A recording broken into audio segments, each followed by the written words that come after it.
Ithai Barrage ki get manga Mak Pung kunmari hangdoklaga thamgadabani Haiba demand tauraduna changshinkhiba Meeyamgi Khongjang amana maram oiraga dam asigi get ani Nouna Hangdokkhre mapunsi loiraba Loktak Hydro Power Project kudakta decommission taw amade Ithai Barrage ki get manga Mak Pung kunmari hangdaga thamgadabani Haiba demanda People's Committee on Restoration of Loktak and its associate wetland Manipuri silaga ngasi Ithai Community Hall Meeyamgi oiba mifam ama pangthoki Loktak pat ki akoibada leiba khulsingi miyamna saru yaraga pangthokiba mifam adu loiraba matung khongchad ama chatki Meeyamgi khongchad aduda mapunsi loiraba Loktak Hydro Power Project kudakta decommission taw Ithai Barrage ki get manga Mak Pung kunmari hangtuna thamu amade Ithai dam thamdrabasu aikoi hingba ngami haiba kholaw kyasu lawki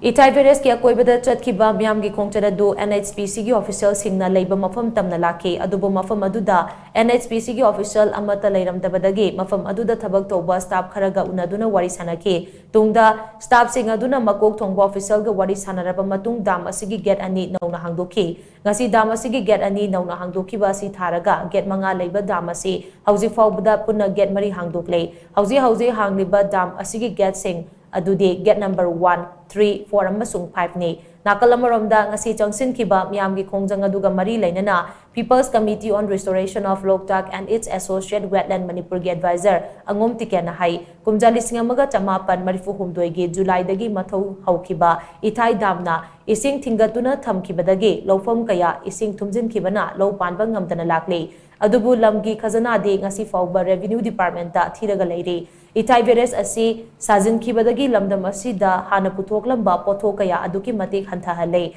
hauzik thokliba ichaw asina maram oiraga lofam kaya ising thumjinkhibadagi lomi sing awa chaitheng mayoknari hauzik thokliba ichaw asina ngayok farm kaya kaibadagi ngayokpana sinfam oiriba imung sing kokta khut hapnare hauzik thobal amasung kaksing district tasu isaw asina miyoi kaya leifam leitabagi awaba mayoknari bane Imphal East, West amadi Bisnupur district tasu ichaw thokpana maram oiraga lofam kaya sikhrabane phibam asi yauraba fawba NHPC na Ithai dam gi ising asi thaninglaga thaba thaningdraga thingjilaga thambagi thawong asi yaba ngamloi chahi nifu mathoi suraba matam loiraba Ithai dam na manghankraba Meeyamgi lantum asigi compensation NHPC na pigadabane ngasi Meeyamga loinana democratic oiba mongda changsiliba Khongjang asigi paukum athubada thabak onthoktrabade hena kanba Khongjang kaya makata na changsinaba sem sare haina angom tikena makata na fongdoraki